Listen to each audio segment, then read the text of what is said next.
Chapter 16 The Oompa Loompas Oompa Loompas, everyone said at once. Oompa Loompas.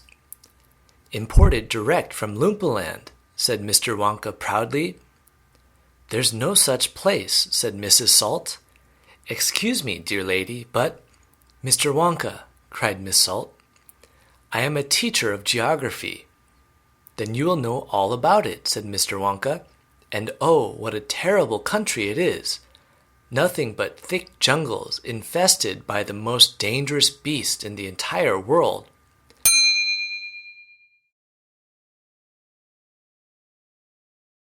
Hornswogglers and snozwangers, and those terrible, wicked wangdoodles. A wangdoodle would eat 10 Oompa Loompas for breakfast and come galloping back for a second helping. When I went out there, I found the little Oompa Loompas living in the tree houses. They had to live in tree houses to escape from the wangdoodles and the hornswogglers and the snozwangers, and they were practically starving to death. They were living on green caterpillars, and the caterpillars tasted revolting.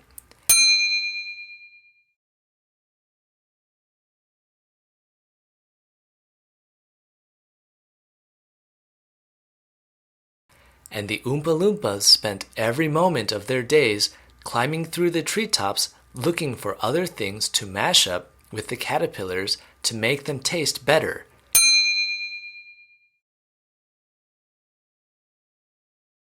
Red beetles, for instance, and eucalyptus leaves.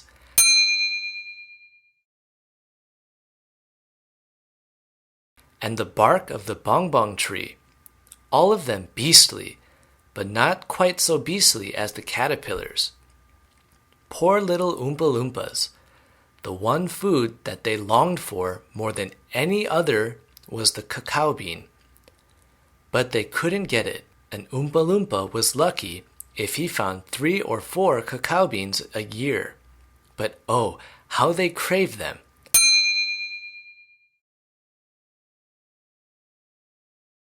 They used to dream about cacao beans all night and talk about them all day. You had only to mention the word cacao to an Oompa Loompa, and he would start dribbling at the mouth.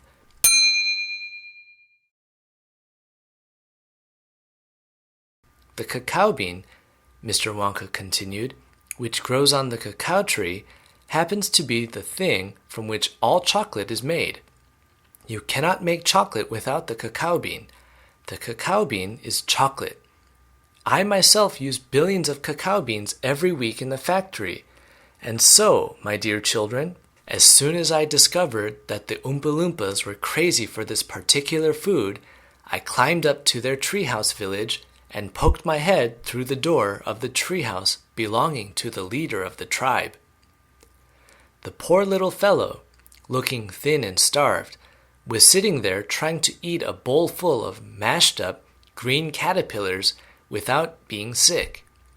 Look here, I said, speaking not in English, of course, but in Oompa Loompish.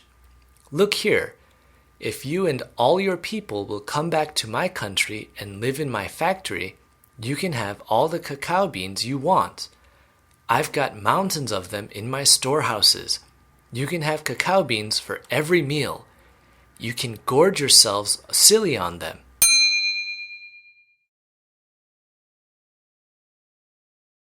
I'll even pay your wages in cacao beans if you wish. You really mean it? Asked the Oompa Loompa leader, leaping up from his chair.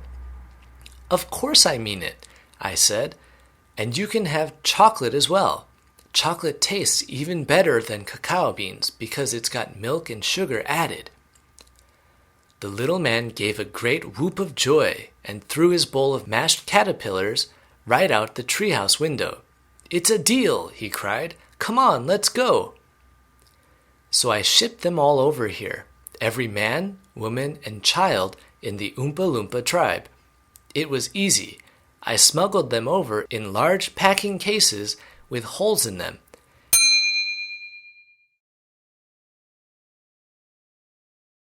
And they all got here safely. They are wonderful workers. They all speak English now. They love dancing and music.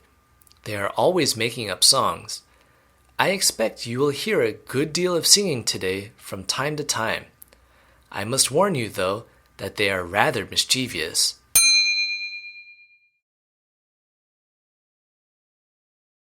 They like jokes. They still wear the same kind of clothes they wore in the jungle. They insist upon that. The men, as you can see for yourselves across the river, wear only deer skins.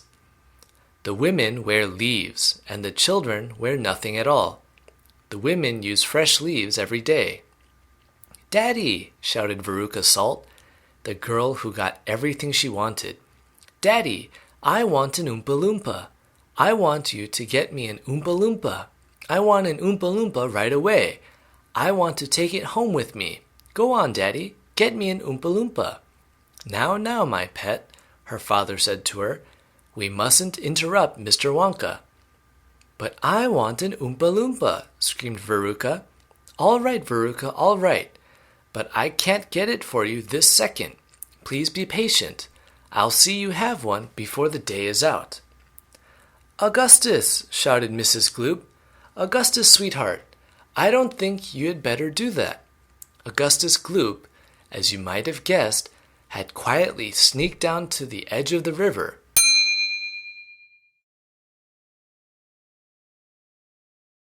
And he was now kneeling on the river bank, scooping hot melted chocolate into his mouth as fast as he could.